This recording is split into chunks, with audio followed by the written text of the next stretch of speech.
Hola, ¿qué tal compañeros? En esta ocasión vamos a hablar sobre el sentido de la historia y sobre algunos enfoques que nos permitirán el estudio de la historia en su momento. Para comenzar, vamos a hablar sobre este primer punto, el sentido de la historia. Muy bien, hay que comenzar a definir este concepto. La historia, bueno, tiene su origen en la palabra griega historia, que se puede interpretar también como una especie de investigación o de información. La historia implica, por tanto, la investigación o la información. ¿De qué se encarga el estudio de la historia? Bueno, pues particularmente el estudio del pasado implica el estudio de algún conjunto de elementos del pasado de la humanidad. Particularmente tenemos que hablar sobre algunos documentos. Tenemos que establecer una diferencia, digamos, en la temporalidad y en la existencia de la vida humana, en la que las sociedades comienzan a dejar vestigio de su organización mediante documentos, mediante tal vez algunas piedras, algunos papiros, algunos trozos de cuero. Este tipo de documentos nos permitirán establecer esta diferencia entre aquello que podemos definir como historia y como prehistoria. Entonces, por tanto, la historia se encarga del estudio del pasado de la humanidad, pero a partir de los documentos, que serían nuestras fuentes. Antiguamente, esta disciplina histórica no estaba tan bien definida como en la actualidad, por lo que llegaba a abarcar algunas áreas que eran distintas o que no tenían mucho que ver con lo que ahora podemos considerar las ciencias sociales. En este caso, podría considerarse historia también en su momento como el estudio de la historia natural, es decir, de algunas disciplinas como la geología, la paleontología o las ciencias naturales. Esto tenía que ver, como ya sabemos, pues más que nada con otro concepto que es la prehistoria. Y de la prehistoria o de la antropología se encargan pues otro tipo de estudios. Cabe resaltar que nos vamos a dar cuenta que la historia va a tomar un poco de la metodología de algunas otras ciencias, pero en este caso hay que considerar que particularmente hay una diferencia entre historia y prehistoria precisamente por lo que ya hemos mencionado de los documentos. Entonces, ¿en qué momento? Bueno, pues la historia se convierte en una ciencia, pues a lo largo del tiempo, una vez que comienza el estudio de estos sucesos del pasado de la humanidad, la historia como ciencia, como disciplina, va a empezar a desarrollar su metodología, a establecer algunos preceptos para definirse como una ciencia social. Y bueno, pues por tanto, esta disciplina se va a clasificar como ciencia social por su metodología. Como ya lo hemos mencionado, va a tomar metodologías de algunas otras disciplinas y por tanto va a ser considerada eventualmente esto, una ciencia social. Según esta definición de la Real Academia de la Lengua, la historia es una ciencia que estudia y narra cronológicamente los acontecimientos del pasado. Muy bien, pasemos a la siguiente diapositiva. ¿Quiénes son los personajes que se van a desempeñar dentro del estudio de la historia? Bueno, pues particularmente los historiadores. Los historiadores son las personas que van a llevar a cabo la investigación, que van a dedicarse al estudio de la historia, es decir, del pasado de los hombres, por medio de la indagación en documentos o en distintas fuentes. En este caso, bueno, los historiadores son la pieza clave para que la disciplina histórica se lleve a cabo. Los historiadores pueden ser considerados especialistas en el pasado, mientras que en su labor se encuentra la investigación, el estudio, análisis, la interpretación y documentación de hechos históricos. Uno de sus rasgos fundamentales es la objetividad. En este sentido, hay que destacar particularmente que algo muy importante dentro de estos personajes historiadores, algo que de lo que tiene que prescindir es de su propio juicio, de lo subjetivo. En este caso, al estudiar un evento pasado, algo que ya ocurrió, no sirve de nada que él anteponga sus juicios de valor o cualquier otro tipo de prejuicio, porque a fin de cuentas la historia tiene que ser objetiva, tiene que tratar de narrar el pasado de la forma más objetiva posible para, pues a fin de cuentas, tener la historia tal vez de un modo más puro. Por otro lado, otro concepto que aparece dentro de la historia como disciplina histórica es la historiografía. La historiografía va a ser prácticamente como el producto realizado a partir de la investigación o también que tiene que ver con las fuentes que nos van a ayudar para la investigación. En este caso, la Real Academia de la Lengua define la historiografía como el conjunto de obras de historia como una actividad de escribir historia también. En este caso, bueno, pues podemos encontrar revistas, libros, distintos otros documentos, incluso, bueno, podemos hablar de otro tipo de fuentes como fuentes orales o etcétera. A fin de cuentas, bueno, la historiografía implica un conjunto de métodos y de técnicas que se emplean para describir los hechos históricos, ¿ok? Entonces, hasta aquí hemos visto dos puntos clave dentro de la disciplina histórica, que son el historiador, que es el que va a realizar pues, prácticamente la investigación, el que va a trabajar con la historia y el que se va a especializar en ello. Y la historiografía va a ser tanto el producto de la investigación como el conjunto de obras que implican pues, conocimientos de historia, ¿ok? Por otro lado, bueno, la historia, como ya hemos visto, pues es una ciencia que tiene como objeto el estudio del pasado de la humanidad. Su metodología es propia de las ciencias sociales y su objetivo principal es preservar y mantener los hechos históricos, así como conocer los más relevantes. Esto es algo que, bueno, llega para complementar la información pasada. La historia, a fin de cuentas, nos va a servir pues, para conocer el pasado de las sociedades y para tratar de comprenderlo. Pero no solamente va a ser gracias a la historiografía, obviamente va a tener que tener influencia del historiador, el historiador como una especie de vínculo entre la historia y la sociedad. Él tiene esta potencia transformadora. Él puede fungir como una especie de herramienta de cambio social, particularmente con una actividad que es la que se señala en este último punto, que es la enseñanza de la historia.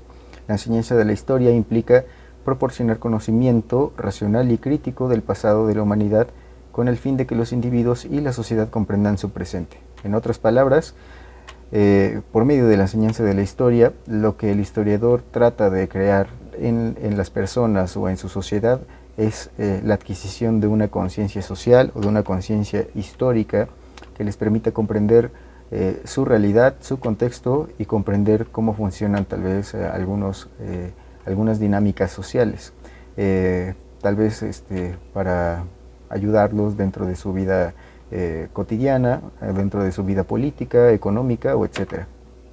Muy bien, hasta aquí llega esta primera parte que habla sobre la historia en particular, y vamos a comenzar con algunos otros conceptos que tienen que ver sobre todo con los enfoques en el estudio de la historia.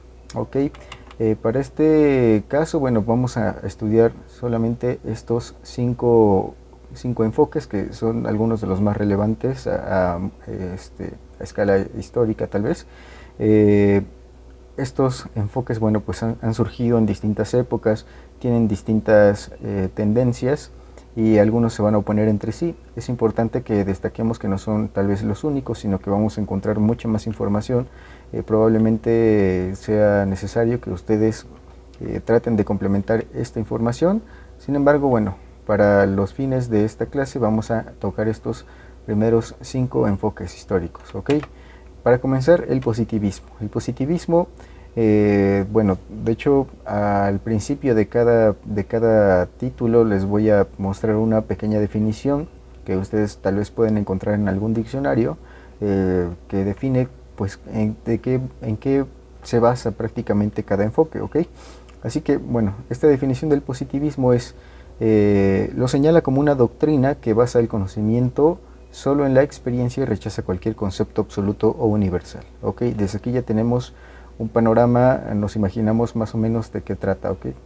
Basa el conocimiento en la experiencia y rechaza cualquier concepto absoluto o universal. Muy bien, hay que recordar esto. ¿En qué momento surge el positivismo? Bueno, pues lo podemos ubicar históricamente a finales del siglo XVIII en un panorama pues bastante abrupto de cambios sociales. Estamos hablando de algo así como la introducción del mundo moderno al mundo contemporáneo. Todavía algunos años atrás hay distintas dinámicas que han tratado de propiciar o que han propiciado la aparición de este tipo de enfoques. Por ejemplo, las ideas ilustradas, algunos movimientos como la Revolución Francesa, todo este tipo de eventos que significaron cambios tanto culturales como sociales y políticos y como ideológicos también en las sociedades de Occidente. Y bueno, pues entonces el positivismo surge a finales del siglo XVIII, ¿ok? ¿En qué se caracteriza el positivismo? Bueno, pues en que concibe al conocimiento auténtico, como ya habíamos mencionado en esta primera definición, como el conocimiento científico, ¿ok? Entonces es básicamente esta equivalencia la que va a existir dentro del positivismo y la que la va a sustentar. El conocimiento auténtico es igual al conocimiento científico. Por tanto, bueno, pues algo que se va a apoyar mucho dentro de este enfoque es el método científico, y por tanto también va a rechazar otro tipo de conocimientos, por ejemplo en el caso de la metafísica, es decir, algo que va más allá de lo físico, como una falsa ciencia, una pseudociencia. Es algo, bueno, hay que considerar, esto lo vamos a mencionar un poco más adelante, pero que a fin de cuentas lo que busca es aquello que es real, ¿no? Precisamente por eso positivo. Algunos ejemplos de disciplinas que vamos a encontrar como exponentes de este enfoque, particularmente tiene que ver con las ciencias exactas, ¿no? Como las ciencias físicas o las ciencias naturales. Bueno, algunos representantes de este positivismo podemos encontrar personajes populares como Galileo, como Isaac Newton o como Leibniz. Todos estos personajes que tuvieron que ver con bastantes avances científicos, avances dentro de los campos de la física o de la astronomía, por ejemplo, que bueno, ayudaron de algún modo a comprender el mundo de un modo distinto y lograron pues sentar el precedente para algunos avances que nos servirían para los cambios eventuales, ¿no? Entonces, bueno, el positivismo busca herramientas para comprender el mundo. Aquí ya expusimos algunos representantes de y bueno, ya sabíamos que lo que apoya es el método científico. El método científico que apoya pues lo considera como un procedimiento sistemático que busca explicar absolutamente todo. Sin embargo, es posible tal vez explicar toda la sociedad con la ciencia. Este es pues un cuestionamiento que surge a partir de este positivismo, ¿no?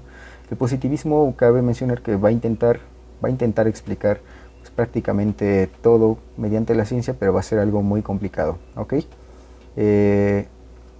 Hay cosas, bueno, en este caso el positivismo va a reducir sus estudios, como ya lo vimos, al método científico, pero particularmente en hechos concretos.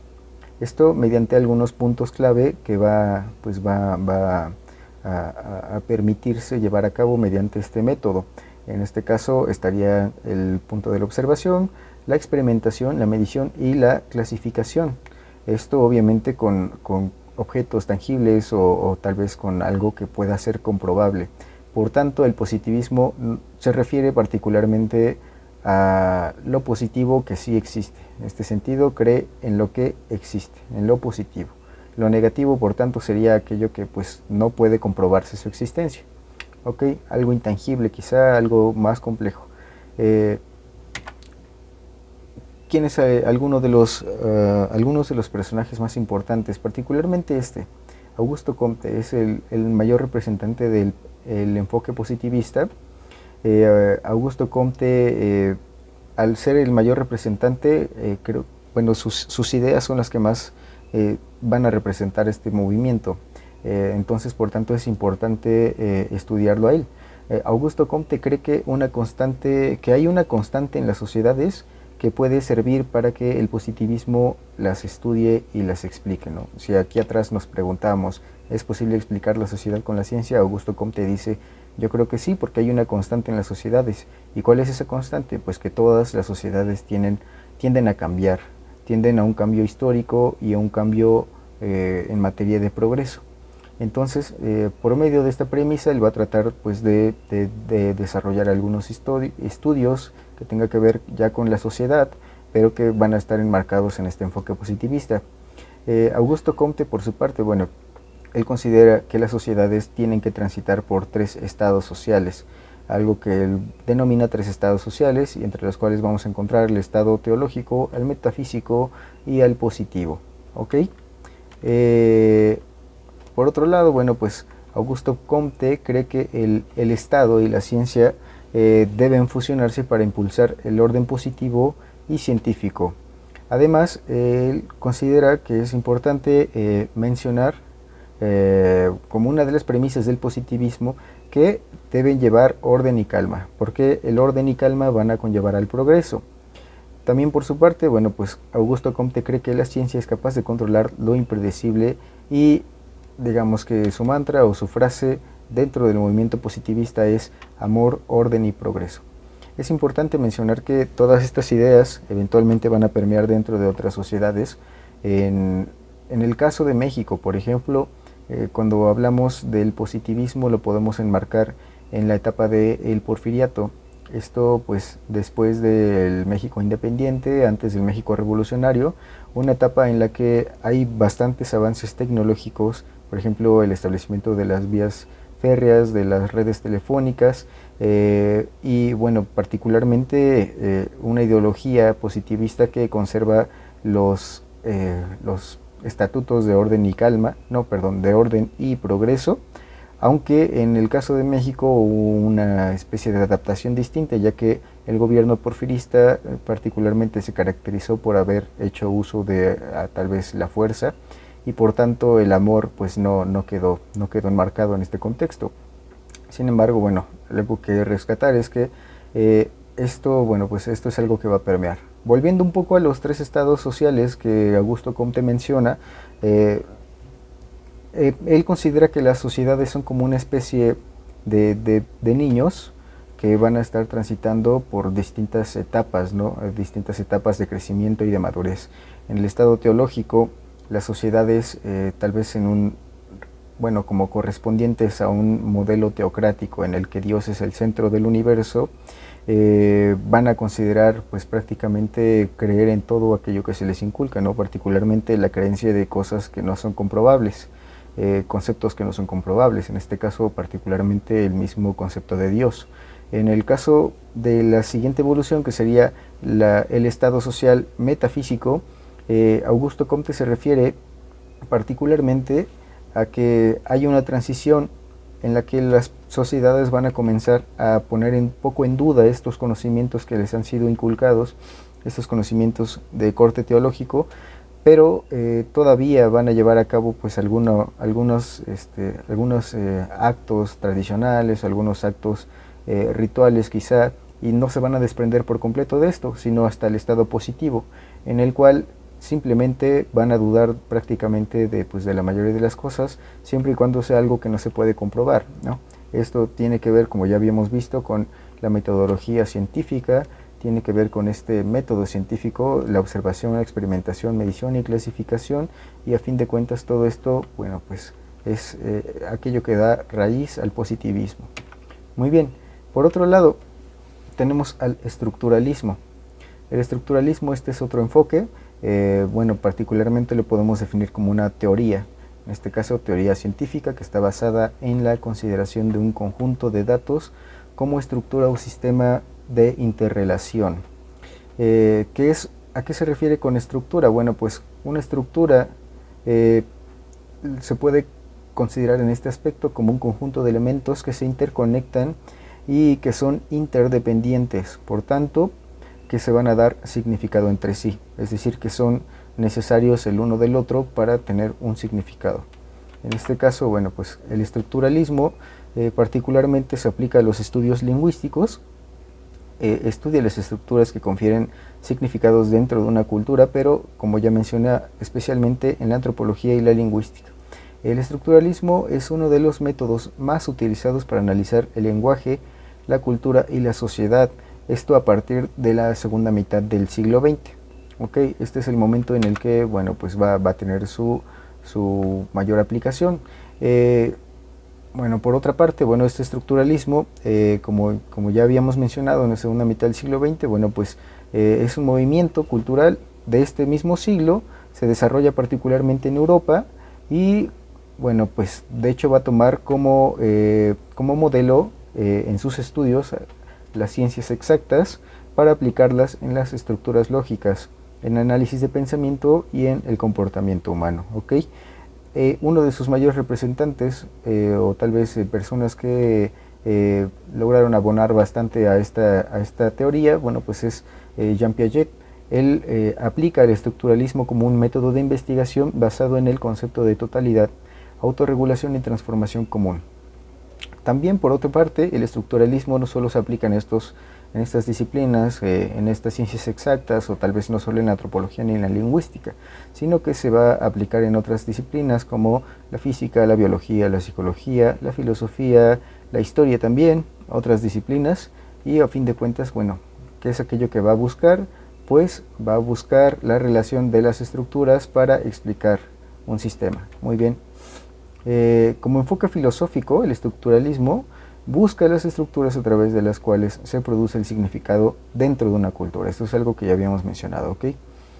Pero, ¿qué implica este concepto de significado? Bueno, pues de acuerdo con el estructuralismo, el significado debe ser producido y reproducido mediante prácticas, actividades o fenómenos que sirven como un sistema de significación.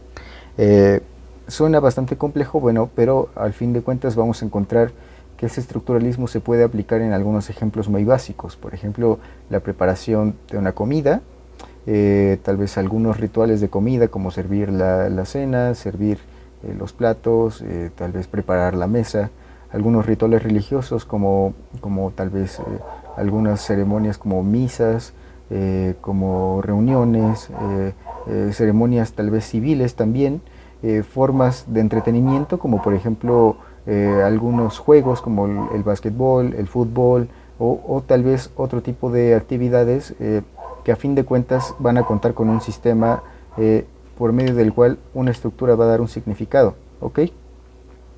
Entonces, bueno, de hecho, algunos ejemplos, volviendo un poco a ese estructuralismo, podrían ser el mismo lenguaje, ¿no? Como una forma de comunicarse que implica el conocimiento, pues tal vez de la estructura de las oraciones, el conocimiento de tal vez la lógica para que algunas oraciones tengan sentido en sí y que puedan ser entendidas también por la otra persona, ¿no? Que esto es importante, que en el caso del lenguaje es importante que las personas que van a participar dentro de la comunicación comprendan el mismo código, es decir, pues el mismo idioma o etcétera. Por otro lado, también otro ejemplo de este estructuralismo o de la aplicación del estructuralismo, digamos, de este tipo de sistemas, podemos encontrar tal vez, como ya habíamos mencionado, un juego, ¿no? El fútbol. El fútbol que, bueno, siempre va a existir un gol, siempre que haya una portería, ¿ok? Pero para que el gol sea válido, las personas que anoten el gol van a tener que seguir una serie de reglas. Van a haber reglas que tal vez son complicadas o tal vez son sencillas, pero a fin de cuentas esas reglas le van a dar significado a ese gol y por tanto el gol pues va a ser válido, ¿ok? Por otro lado, tomemos el siguiente concepto, que sería la dialéctica. En este caso, bueno, pues la dialéctica se define como el arte de discutir o de argumentar, así como puede ser también algo que se refiere a la relación entre opuestos. Muy bien.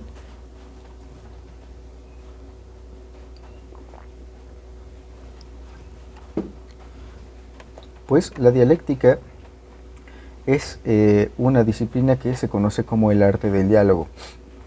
Esta disciplina, bueno, pues tiene sus orígenes en la antigua Grecia. Algunos de sus exponentes en ese sentido pueden ser Parménides y Platón. Parménides, que por su parte es aquel que buscaba demostrar este siguiente argumento, ¿no? Como consecuencia de lo que es, y lo que no es, no es, cuanto es, no cambia, ¿ok? Como consecuencia de lo que es, y lo que no es, no es, cuanto es, no cambia. Porque si cambiara lo que es, se convertiría en otra cosa, pero no hay otra cosa sino lo que es, ¿ok? Es algo enredado, pero Platón va a hablar de algo similar. Va a hablar de algo similar porque Platón, por su parte, encuentra que la dialéctica es el método de ascenso de lo sensible a lo inteligible. Esto quiere decir que a partir de algo básico se puede llegar al conocimiento auténtico, digamos. Entonces, también, por su parte, Platón dice que la dialéctica puede llevarnos de la multiplicidad a la unidad, es decir, de lo general a lo particular, mientras que la unidad es el fundamento y también considera que la dialéctica es un método de deducción racional de las formas que permite discriminar las ideas entre sí sin confusiones. Volviendo al ejemplo de Parménides, en este caso, hay que considerar esta última parte de Platón, ¿no? Algo que permite discriminar las ideas entre sí sin confusiones. Bueno, pues la idea es que lo que es, simplemente. Tenemos algo, es, ¿no? Por ejemplo, no sé, este plumón. Tenemos este plumón y es un plumón, ¿ok? ¿Qué no es? Bueno, pues no es una cuchara. Y bueno, esto, siguiendo este mismo ejemplo, no va a cambiar, ¿ok? Como consecuencia de lo que es, en este caso, el plumón es un plumón, y lo que no es, no es. Bueno, a fin de cuentas, esto no es una cuchara, y lo que es no va a cambiar. Porque si cambiara sería otra cosa, pero realmente no va a cambiar porque sigue siendo un plumón. Y esto es simplemente lo que es. Es un ejemplo burdo, pero hay que considerar esto, el último punto. La dialéctica, a fin de cuentas, es el método que nos va a permitir discriminar las ideas entre sí, sin confusiones, y que por su parte también nos va a permitir llegar del pensamiento de la multiplicidad a la unidad, es decir, de una especie de ascenso del conocimiento, en el cual se puede llegar al conocimiento auténtico. Esto es algo que planteaba Platón. Por tanto, bueno, se consideraba la dialéctica, o se sigue concibiendo, como un ejercicio filosófico por antonomasia. Si tú eres filósofo, prácticamente siempre vas a estar dentro de la dialéctica, vas a tratar de ejercitarla siempre. Y además, no solo como filósofo, sino dentro de las ciencias sociales. Muy bien. La dialéctica también tiene algunas otras aplicaciones un poco más adelante, en el caso bueno, con otro personaje importante, en este caso Hegel. Hegel, este filósofo que concibe a la dialéctica como el núcleo mismo de la filosofía. Si ya previamente se concebía como un ejercicio filosófico por antonomasia, Hegel lo va a concebir como el mismo núcleo, ¿ok? El núcleo de la filosofía, como una forma de realización, la forma en la que se da todo. Hegel busca en la dialéctica un sistema filosófico que lo explique todo, como ya lo mencionamos, y que ayude a comprender la totalidad de lo real. Por tanto, bueno, él establece una importante relación de tres fases por las cuales va a transitar la dialéctica, ¿no? Como un proceso básico que él menciona de la realidad e infinito. Un proceso básico de la realidad e infinito, perdón. Es decir, dentro de este proceso básico de la realidad van a existir tres fases. La primera sería la tesis, que implica una afirmación. La antítesis, una negación, ya que a toda tesis hay una antítesis. Y la síntesis, que sería la conclusión de estas dos primeras premisas, ¿no? La tesis, la antítesis, y la superación, que sería la síntesis. En este caso, Hegel menciona que la realidad prácticamente se enfrenta con esto. La realidad es una tesis que se enfrenta eventualmente a su antítesis, y de todo este enfrentamiento va a ocurrir una síntesis de la realidad que la va a poder llevar, digamos, a una totalidad de lo real, ¿no? Como a un conocimiento más allá de lo real. En este caso, aquí ya no, creo que, bueno, no, aquí ya no se menciona, pero él está hablando de un concepto llamado Zeitgeist. Por su parte, bueno, pues también este proceso es infinito, porque cada que termina este proceso de tesis entre la afirmación y la negación, y eventualmente la superación, una vez que esta tesis se convierte en síntesis, a fin de cuentas va a seguir siendo una tesis que también va a encontrar una antítesis, y por tanto va a tener que sintetizarse nuevamente, y así constantemente en un proceso infinito. Esto es aquello que tiene que ver con la dialéctica según Hegel. Por otra parte, bueno, pasando al siguiente concepto, podemos hablar del empirismo. El empirismo es un método un poco, tal vez, menos complejo que la dialéctica. En este caso, bueno, este enfoque se refiere al método de conocimiento fundado en la experiencia.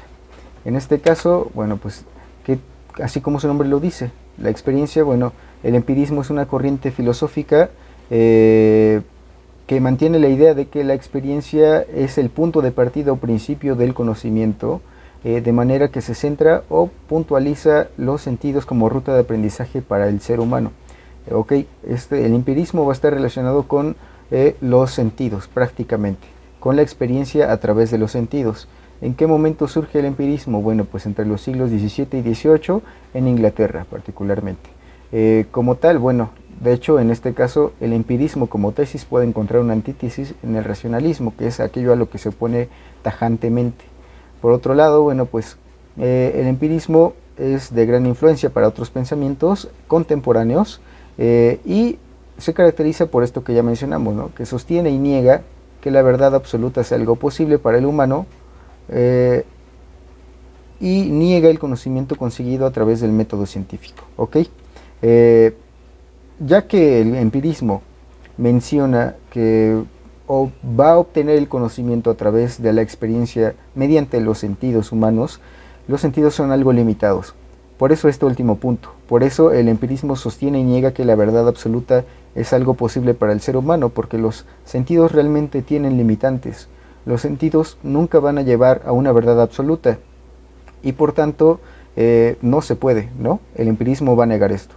Y además niega el conocimiento conseguido a través del método científico porque va a ser algo que se opone, va a ser algo que se opone al empirismo porque no tiene que ver, no va a puntualizar los sentidos y no va a considerar los sentidos como una ruta de aprendizaje. ¿Qué características tiene el empirismo?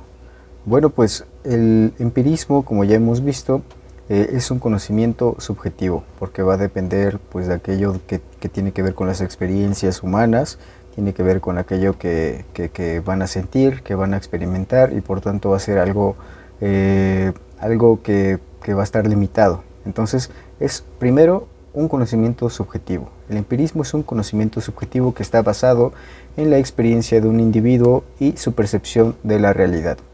¿Ok? Entonces, bueno, por tanto va a ser algo complicado, va a ser que el empirismo sea algo muy ambiguo, porque pues cada persona va a tener una opinión distinta, va a tener una idea diferente de aquello que va a experimentar y por tanto pues va a ser subjetivo, ¿no? Lo opuesto al objetivo. Por su parte, también el empirismo o en el empirismo los conocimientos se van a sustentar a través de las experiencias tanto internas como externas, es decir, externas como en materiales o físicas e internas como en cuanto a pensamientos o emociones. Esto quiere decir que si el empirismo de por sí ya era algo ambiguo, algo subjetivo, algo que tiene que ver con la experiencia de los sentidos, con aquello que van a experimentar las personas por medio del tacto, tal vez de la vista o etcétera, también va a tener que ver con aquello que piensan a través de, o que van a pensar mediante dichas experiencias, ¿no? En este caso, bueno, pues no todos van a tener las mismas ideas, no todos van a considerar del mismo modo tal vez alguna situación y por tanto, bueno, va a ser todavía mayormente ambiguo, algo que le va a sumar más subjetividad y bueno, hay que recordar esto, que se va a sustentar a través de las experiencias internas y externas. Por su parte, como ya habíamos mencionado, aquello a lo que se va a oponer tajantemente es al racionalismo. Entonces, ¿por qué se opone al racionalismo? Porque la mente no tiene ideas naturales, o va a considerar que la mente no tiene ideas naturales, sino que se obtienen a través del conocimiento y por tanto, al ser provisto el conocimiento por las experiencias, es limitado. ¿Ok? En este caso, bueno, lo que menciona es que la mente no tiene ideas naturales, sino que las ideas van a ser ideas que van a estar pues determinadas o por la sociedad o etcétera. En este caso, bueno, por tanto se va a oponer el racionalismo que tiene que ver con la razón. En este caso, bueno, pues el empirismo lo que busca, como ya vimos, particularmente es aquello que tiene que ver con la experiencia interna y externa. Además, bueno, el método de aprendizaje del empirismo es experimental e inductivo y también se caracteriza porque no utiliza la moral para describir el conocimiento, sino el sentimiento humano experimentado durante pues, las experiencias. En este caso, bueno, pues lo que Lo que podemos rescatar o lo que podemos señalar como más relevante es que el empirismo se caracteriza por ser subjetivo y porque sustenta sus conocimientos mediante las experiencias internas y externas, internas nuevamente como pensamientos, emociones, y externas como materiales y físicas, además de que se va a oponer completamente al racionalismo. Muy bien, por otro lado, en este caso ya hablando sobre el racionalismo. El racionalismo, bueno, pues es un sistema filosófico que considera que la razón es la única fuente de conocimiento. Además, se puede definir como una actitud en la que la razón prima sobre las emociones o tal vez otras facultades humanas. Esta corriente filosófica del racionalista nació en el siglo XVII y sostiene que la única fuente de conocimiento es la razón humana. Por lo tanto, se va a enfrentar al empirismo. Ya vimos que el empirismo es aquello que tiene que ver con la experiencia interna y externa. En este caso, el empirismo, en este caso el racionalismo, perdón, va a considerar que la única fuente de conocimiento es la razón, no las ideas, no la mente, no la experiencia ni externa ni interna, sino la razón. ¿Quién es el personaje principal de este modelo? Es René Descartes. Él es el fundador de este racionalismo y sentó las bases para un nuevo modo de construcción de conocimiento. Además, este personaje pues es protagonista de la revolución científica de la época. Se considera también el racionalismo como el inicio de la filosofía moderna y se caracteriza particularmente por poner en duda prácticamente todo. Ponía en duda, de hecho, el método empleado hasta aquel momento, que era de corte medievalista, de corte teocentrista. Era un conocimiento que estaba basado prácticamente en determinar algo como verídico simplemente por el criterio de autoridad, simplemente porque lo decía tal vez alguna persona dirigente, algún rey, algún monarca o algún otro personaje importante, simplemente por eso se consideraba como algo verídico, pero esto era falaz y por tanto el racionalismo surgió para oponerse contra este modelo. Muy bien, algunas características del racionalismo. Bueno, intentaba conseguir un conocimiento que no fuese, que fuese cierto más allá de toda duda. ¿Ok? Esto es algo que el racionalismo prácticamente no logró. Por otro lado, su método estaba basado en dudar de prácticamente todo. Ya lo habíamos mencionado brevemente, es aquello que denomina como duda metódica. Y bueno, esto a fin de cuentas llevó al racionalismo a dudar prácticamente en todo momento y pues prácticamente nunca estar de parte de nada, ¿no? Por otro lado, bueno, la duda que ya habíamos mencionado, esta duda metódica, fue caracterizada por esto, por ser metódica. ¿Esto qué implica? Que el método para llegar a la verdad universal dentro del racionalismo era aplicar la duda a todo lo conocido, dudar de todo. Y además era una duda hiperbólica porque se llevaba al extremo de dudar de todo. Nuevamente, esto es algo que ya conocíamos. Brevemente hay que considerar nuevamente que estos enfoques nos han permitido estudiar a lo largo de la historia las sociedades, sobre todo el funcionamiento social, el funcionamiento ideológico, han permitido que muchos avances de algún modo tecnológicos o ideológicos lleguen a distintos confines del mundo. Muchos de estos planteamientos también se aplicaron eventualmente en América. Hay que considerar que prácticamente, de hecho todos surgieron en Europa, eventualmente se plantearon en América y permitieron pues el avance social, ¿no? Ya ponemos el ejemplo del positivismo al comienzo, el momento en el que se aplica tal vez en su mayor auge en México, que fue durante la época del Porfiriato, pero también estamos hablando de cómo es que todos estos enfoques lograron surgir a partir de los cambios sociales, ¿no? de los movimientos más complejos, como lo fueron en su momento tal vez el Renacimiento o la Revolución Francesa, ¿no? Las ideas ilustradas y todo este contexto político que a fin de cuentas logró llevar a cabo un cambio completo en el orden, ¿no? En el orden mundial. Y bueno, por ahora sería todo, compañeros. Muchas gracias por su atención. Hasta la próxima.